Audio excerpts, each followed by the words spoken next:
aceitou o nosso convite para estar aqui nesta manhã, compartilhando a palavra conosco.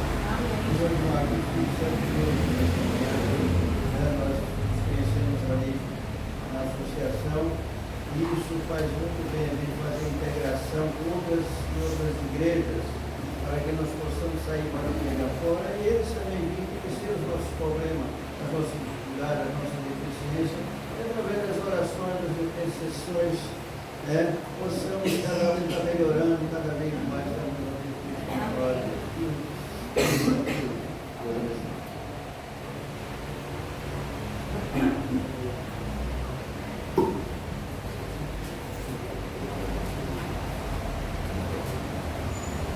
Bom dia, igreja.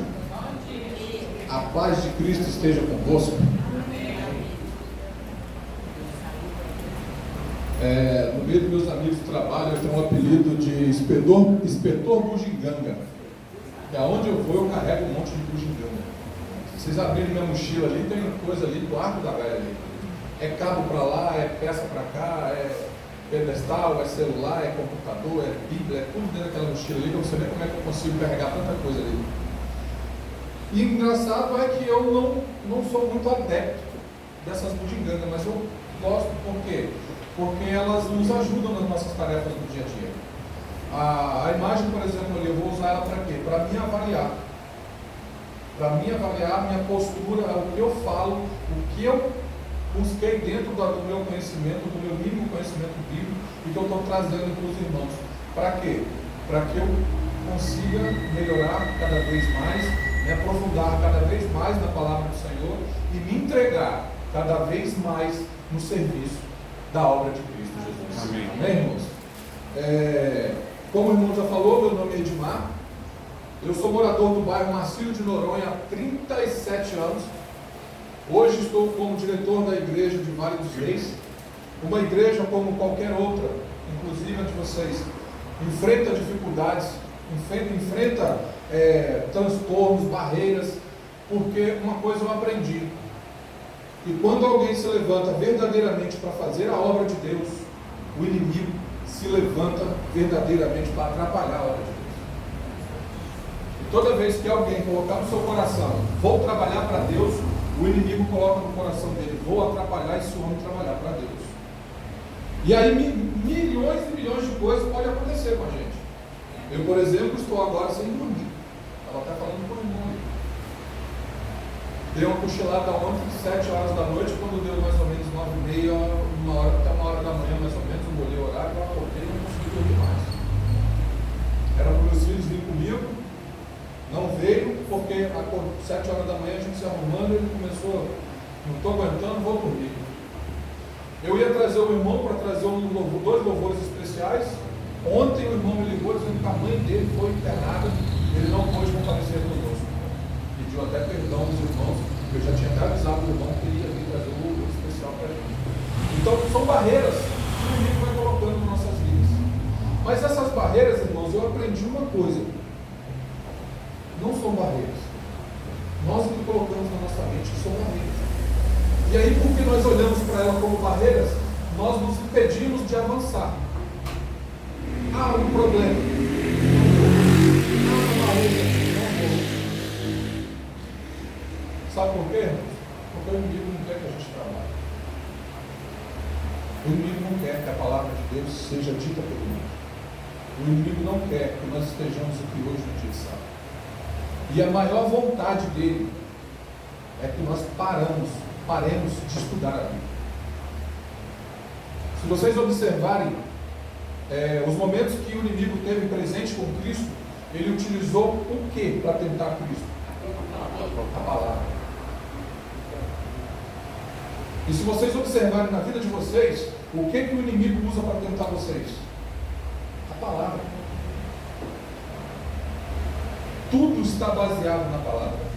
E aí hoje eu trouxe uma pergunta para a gente nos avaliar. Eu vi aqui hoje que a igreja de vocês é uma igreja bem organizada, quero parabenizá-la vocês, muito bonita, aconchegante. Vi as mulheres atuando ali fora ali. Parabéns, mulheres, espero que não seja só por causa do Dia das Mulheres, espero que façam isso todo sábado, todo domingo e toda quarta-feira, porque esse povo está clamando a palavra o inimigo está impedindo que o povo leve o alimento para essas pessoas. E cabe a nós fazer isso. A reflexão de hoje é o seguinte: com todas as barreiras que nós enfrentamos, com todos os trabalhos que nós fazemos para Deus, está tudo pronto? Cristo pode voltar? Abram a Bíblia de vocês em 1 João.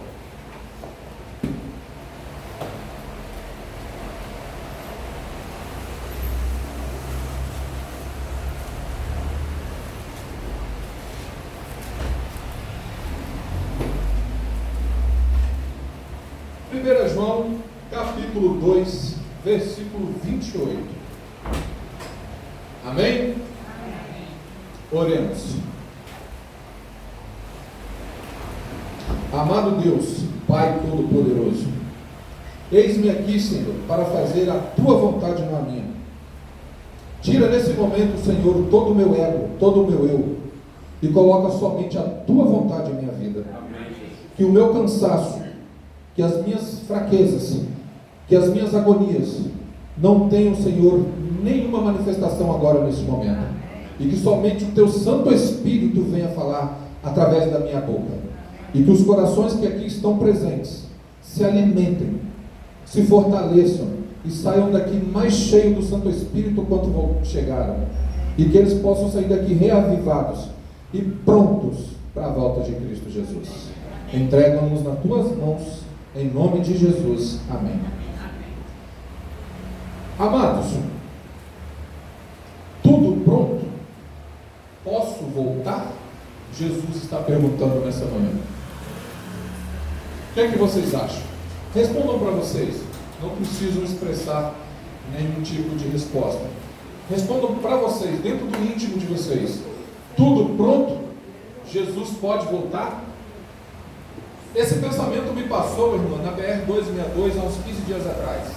Eu saindo do meu trabalho, indo em direção à minha casa, o tempo se fechou, ficou tudo escuro, e logo apareceu uma imagem que a gente vê muito nos nossos trabalhos que a gente coloca aqui, às vezes, para a gente ilustrar alguma canção, ou até mesmo uma pregação. Eu vi quando um raio de sol saiu do meio da nuvem escura e veio de encontro ao chão. Imagine a cena. E eu comecei a andar para aquele raio de sol, saindo lá da nuvem escura, e comecei a lembrar na passagem que diz que quando Cristo voltar, Ele vai voltar de entre as nuvens, em poder, em grande poder e glória. E aí eu comecei a perguntar para mim mesmo: será que é agora que Jesus está voltando? Porque a imagem era bonita, chamava a atenção. Será que agora que Jesus está voltando? E aí eu comecei a falar assim: Senhor, não volta não, que eu não estou pronto não. Comecei a falar comigo mesmo: Senhor, não volta não, que eu não estou pronto não. Foi da onde eu tirei esse título, desse pensamento. Tudo pronto? Posso voltar? 1 João capítulo 2, versículo 28 diz o seguinte: filhinhos, olha bem como o escritor se refere a nós. Filhinhos. Isso demonstra um carinho, isso demonstra um respeito e uma preocupação pelas nossas pessoas de hoje e daquela época. Filhinhos, agora permaneçam nele, para que quando ele se manifestar, tenhamos confiança e não sejamos envergonhados diante dele na sua vida. E fazendo uma breve análise desse texto, eu entendi uma coisa.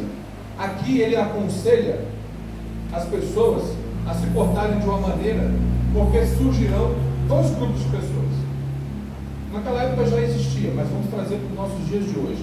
Dois grupos de pessoas: as que permaneceram em Cristo Jesus e estão alegres e confiantes, aguardando a breve volta de Jesus, porque eles têm confiança. Mas tem um segundo grupo,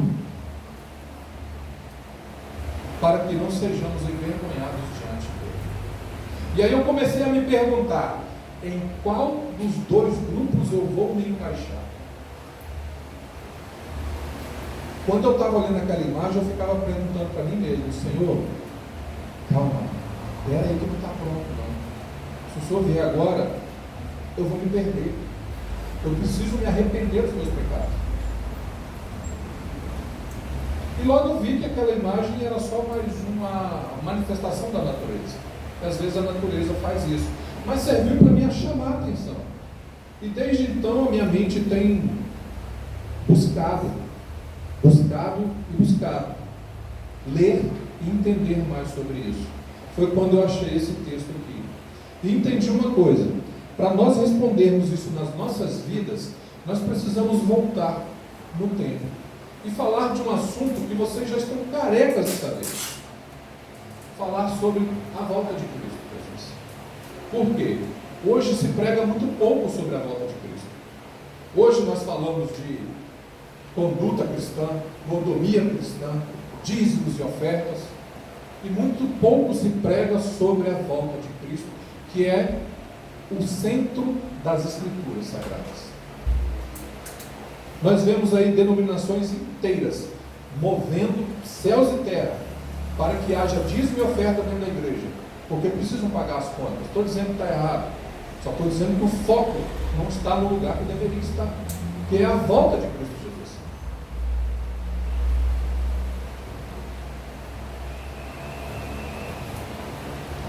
A segunda vinda, como que ela se dará?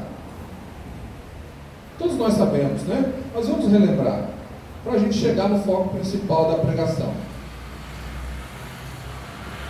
Como que Jesus voltará? Lá em Lucas 21, 27, diz o seguinte: então verão vir o Filho do Homem em uma nuvem, com poder e grande glória. Quantos o verão? Todos, diz Apocalipse 1,7. Eis que vem com as nuvens, e todo olho verá, até mesmo aqueles que o transpassaram. Até mesmo aqueles que machucaram Jesus Cristo vão ver ele. Isso quer dizer que nós também vamos ver. Mas eu confesso a vocês uma particularidade minha. Eu até pouco tempo atrás eu orava para Cristo para que eu visse Ele voltar. Mas agora eu oro para Ele para não deixar eu ver Ele voltar. Eu não quero mais estar com meus olhos abertos nessa terra quando Cristo voltar. Depois eu vou explicar para vocês. Então nós sabemos que Cristo virá e todo olho verá. Nós sabemos que data que Cristo vai chegar? Não. Existe alguma coisa na Bíblia que nos dá uma menção do dia e a hora que isso vai acontecer? Não. Não. Mas a Bíblia nos dá alguns sinais para que nós ficamos alerta, para que nós ficamos atentos. Eu não vou falar de todos, eu vou falar de um só. Por que eu vou falar de um só? Porque eu acredito que nós já estamos vivendo nesse dia. Porque eu acredito que nós já estamos passando por essa profecia. E lá no livro de Amós, capítulo 4, versículo 7, diz o seguinte: eis que vem os dias, diz o Senhor Jeová, em que enviarei fome sobre a terra, não fome de pão, nem sede de água, mas de ouvir as palavras de Jeová. Irmãos, há pouco tempo atrás, eu comecei a parar os nossos irmãos da igreja Testemunho de Jeová, e comecei a indagar eles sobre aqueles carrinhos que eles ficam nas esquinas, porque eu quero um carrinho daquele para mim. Mas por quê? Eu comecei a observar que em tudo quanto é rua que eu vou, em tudo quanto é esquina que eu entro, em tudo quanto é centro que eu adentro, eu não vejo um adventista sequer pregando o evangelho para as pessoas na rua. Eu vejo o nosso povo dentro da igreja pregando o evangelho para nós mesmos.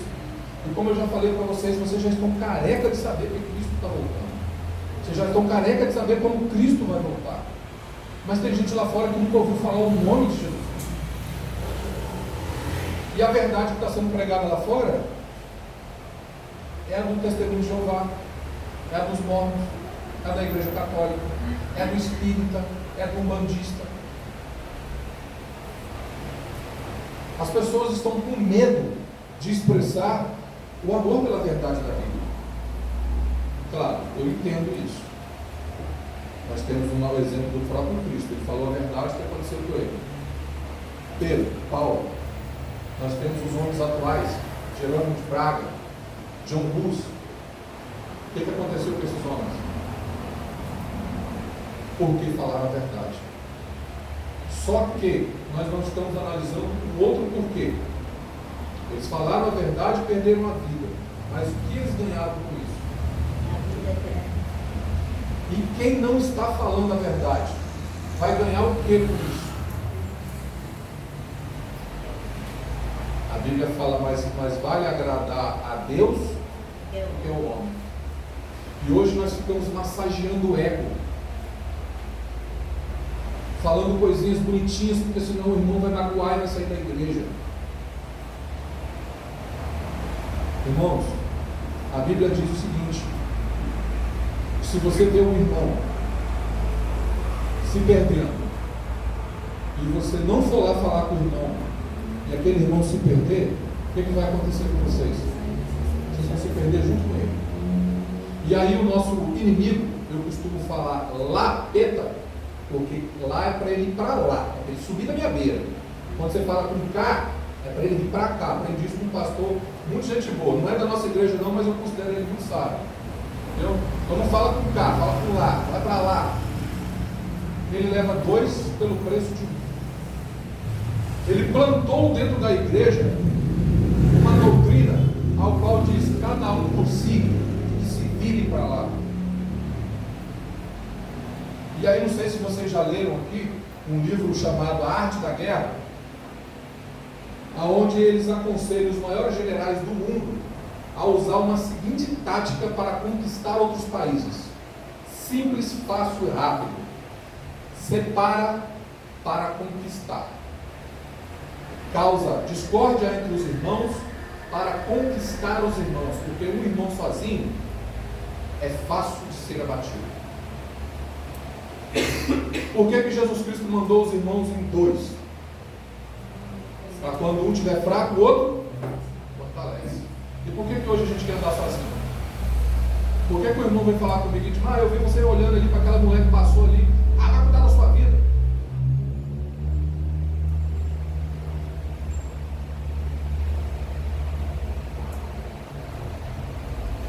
Bom, nós vimos que Jesus Cristo vai voltar em poder e glória sobre as nuvens. Mas por que isso? Por que hoje a gente resolveu falar sobre esse assunto?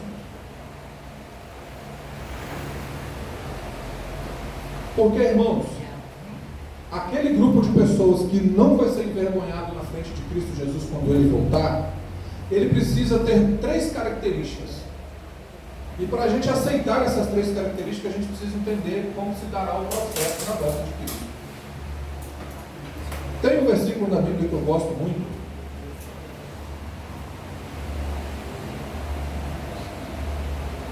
Deixa eu ver aqui como eu entendi agora.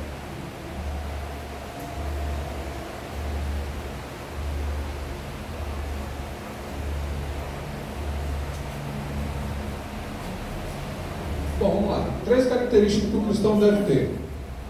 Quais são as 3 características que o cristão deve ter para não ser envergonhado no dia da volta de Cristo Jesus? Para que dos 2 grupos que a gente citou agora no início da pregação, nós estejamos no grupo que vai estar feliz com a volta de Cristo Jesus. E eu disse para vocês o porquê que eu estou orando para não ver a volta de Cristo. A Bíblia diz que Cristo vai voltar, os mortos vão ser ressuscitados e os vivos vão acontecer o que com os vivos? Ser transformados. Vão permanecer vendo todo o acontecimento até Cristo fazer essa transformação. E a Bíblia diz que vai acontecer o que com aquelas pessoas que não aceitaram a palavra? Que elas vão procurar o que e não vão encontrar? A morte. A morte. Que pessoas vão subir em cima do Monte Mochoara, vão se jogar lá de cima e não vão conseguir morrer. Agora, irmãos, eu falo isso de experiência própria. Dentro da minha família, existem pessoas que não querem nada com Cristo Jesus. Aí eu comecei a pensar, comecei a meditar. Eu, embaixo daquele monchoara, feliz da vida, soltando rojões com a volta de Cristo, e meu filho se jogando lá de cima. meu pai, com 38 na mão, tentando dar um tiro na cabeça, porque ele está desesperado com a volta de Cristo Jesus. Então eu não quero ver a volta de Cristo. Não que eu não queira participar da volta dele, eu não quero presenciar esse tipo de situação. E não falo só pelos meus filhos, pela minha família, falo pela família de todos, porque eu vou ver grandes irmãos meus desesperados, porque o filho vai estar fazendo isso, a esposa vai estar fazendo isso, o marido vai estar fazendo isso, o pai e a mãe vão estar fazendo isso, porque eles vão estar com tanta vergonha e tanta desonra, que eles vão preferir a morte e perder a face de Cristo Jesus. E se eu estiver morto, pelo que eu entendi, só depois que isso tudo acabar é que Cristo vai me ressuscitar. Então eu não vou ver o pessoal se lascar. Eu não vou ver o pessoal se arrebentar. Eu tenho uma esposa que hoje eu estou na igreja por causa dela. E ela está fora da igreja. Eu falo para ela todos os dias. E todos os dias ela diz não. Hoje mesmo ela está aqui. Falei para o irmão, preferi pegar um extra no trabalho do que vir para a igreja. Eu falei com ela ontem, ela falou comigo assim, você sabia que eu não ia de qualquer jeito? E eu amo ela. Eu não quero que ela se perca. Eu não quero ver ela tentando tirar a própria vida e não conseguir. Então eu prefiro, se Cristo me der essa honra de esperar Ele com os olhos fechados. Eu consegui a minha salvação e esperar Ele com os olhos fechados. Se for para a honra e glória dele, mas se for para acontecer, que aconteça de acordo com a vontade de Cristo, não a minha. Irmãos, 3 características. Primeiro, arrependimento. Nós precisamos nos arrepender daquilo que fizemos e façamos todos os dias. Todos os dias é necessário nos arrependermos.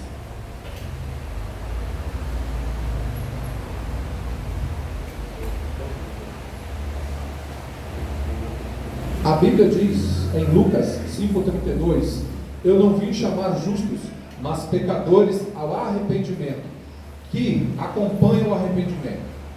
A Bíblia diz em Lucas 24,47, em que em seu nome se pregasse o arrependimento para a remissão dos pecados a todas as nações, começando por Jerusalém. Quem é a Jerusalém nos dias de hoje? A Igreja Adventista do Sétimo Dia. Por que eu falo que é a Igreja Adventista do Sétimo Dia? Quem é a verdade da Bíblia? É Cristo. E Cristo nasceu aonde?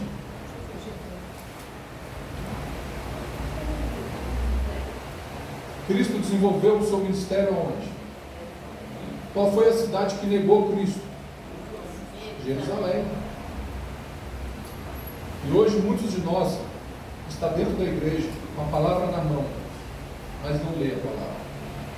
Pastor Rodrigo Silva, num seminário dele, disse o seguinte, que foi feita uma pesquisa numa universidade nos Estados Unidos, e lá se chamou espíritas, umbandistas, presbiterianos, mórmons, várias denominações, inclusive a nossa, e fizeram um teste de Bíblia. Chamaram ateus também. Fizeram um teste de Bíblia, de conhecimento bíblico. Pasmem, o ateu sabia mais de Bíblia do que qualquer outro evangelho. Pasmem mais ainda, o adventista era o que menos sabia. Está na internet, no canal do Rodrigo Silva, vocês procuram lá que vocês vão ver. O adventista, o povo da Bíblia, era o que menos sabia sobre a Bíblia. Foi o que menos respondeu perguntas da Bíblia. Hoje é comum alguém chegar para algum membro da igreja e fazer uma pergunta, igual outro dia o rapaz perguntou assim, Edmar, Moisés foi salvo, por que ele não vai passar no juízo final e nós temos que passar no juízo final? Olha as perguntas que eles colocam na boca aí. Por que Moisés foi salvo sem passar por juízo, se a Bíblia está dizendo que o juízo é para todos nós? E aí, se não tem conhecimento, fala o quê? É a vontade de Deus.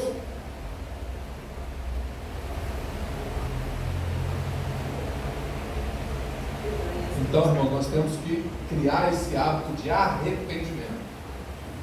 Nos arrepender, porque nós pecamos todos os dias. Uma outra característica.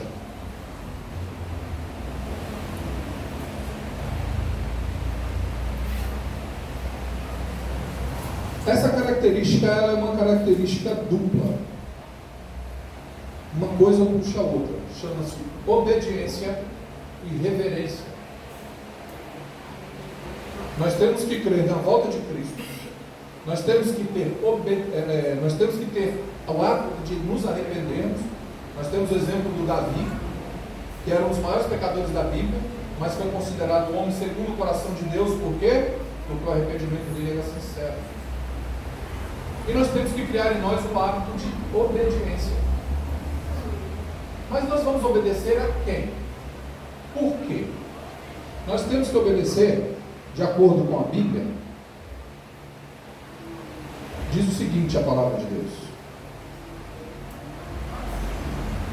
o melhor que podemos fazer pela nossa vida é obedecer a Deus. Nós temos que obedecer a Deus. A Bíblia diz em Deuteronômio 30, 15 e 16: vê que hoje te pus diante de ti a vida e o bem, a morte e o mal, se guardares o meu mandamento, que eu hoje te dou.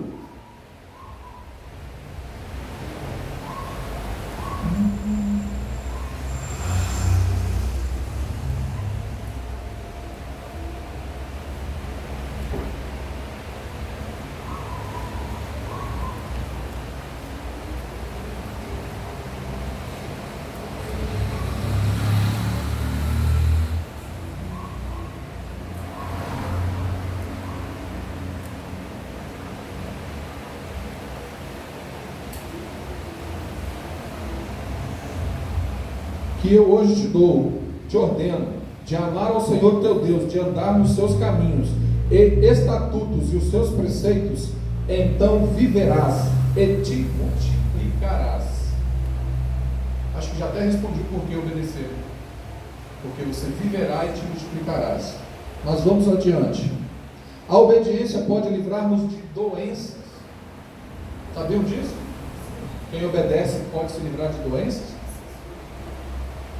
A Bíblia diz em Êxodo 15, 26, dizendo: se ouvires atentamente a voz do Senhor teu Deus, e fizeres o que é reto diante de seus olhos, e inclinares os ouvidos aos seus mandamentos, e guardares todos os seus estatutos, sobre ti não enviarei nenhuma das enfermidades que enviei sobre os egípcios. Obedeçam e vão ter lucro, mas não obedeçam porque tem lucro. Obedeçam porque amam a Deus. Em Colossenses, capítulo 3, versículo 5 e 6, lá diz o seguinte: que as enfermidades vêm sobre os desobedientes. A ira de Deus cai sobre os desobedientes. E aqui está dizendo que se você obedecer, você fica livre de doenças. Deus não vai enviar sobre as nossas vidas as doenças que Ele enviou sobre o Egito. A quem mais devo obedecer? A quem mais devo obedecer? A Bíblia diz que toda autoridade é constituída por Deus. Seja ela honesta ou desonesta, ela é constituída por Deus. Nós temos o exemplo de Saul, nós temos o exemplo de Salomão e vários outros que não foram bem aos olhos de Deus, mas Deus ainda assim dizia para a nação: obedeça. E hoje nós fazemos o que com as nossas autoridades? Se não está do jeito que eu quero, ele não serve, ele não obedece. Se você não obedece às autoridades, você está desobedecendo a Deus. E aí muitas das vezes acontecem certas coisas na vida da gente e a gente não sabe o porquê. A Bíblia está dizendo: por desobediência. A quem mais devemos obedecer? Se toda autoridade é constituída por Deus, a igreja é uma autoridade constituída por Deus? Por que muitos então criticam as doutrinas da igreja? Por que muitos não aceitam a doutrina da igreja? E falo de todas, não estou falando só de uma não. É comum você ver as pessoas criticando pastores, as pessoas falando mal dos anciãos da igreja, dos diretores da igreja, sendo que se você está desobedecendo a autoridade da igreja, você está desobedecendo a Deus. E é por isso que muitos hoje estão fora da igreja, porque são desobedientes. Então nós precisamos criar o hábito de obedecer à igreja também. Irmão, faz favor para mim, pega um carro que está dentro da mochila, porque o computador está acabando a bateria aqui, por favor. Achei que era. E a reverência?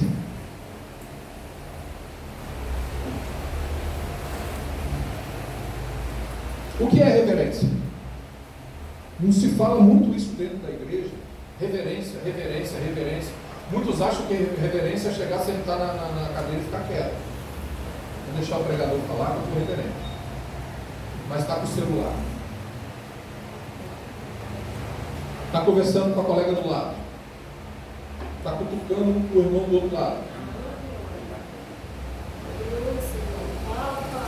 Reverência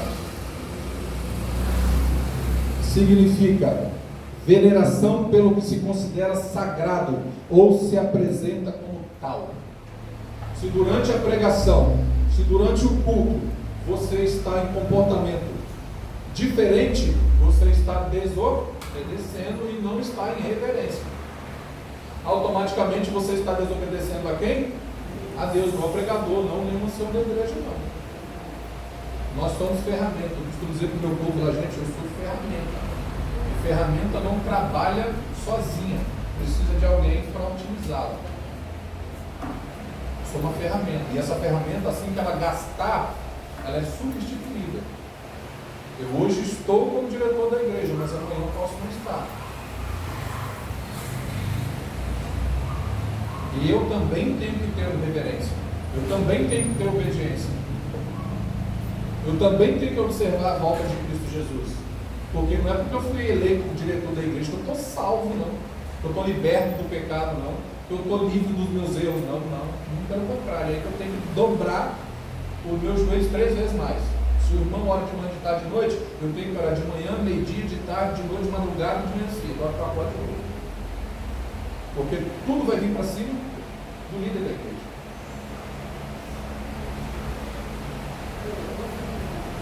Como produzir reverência? Onde produzir essa reverência? Só na igreja? Em todo lugar. Em todos os lugares. Nós precisamos fazer reverência só com a ação da igreja? Não. Nós temos que ser reverentes com nossos pais em casa.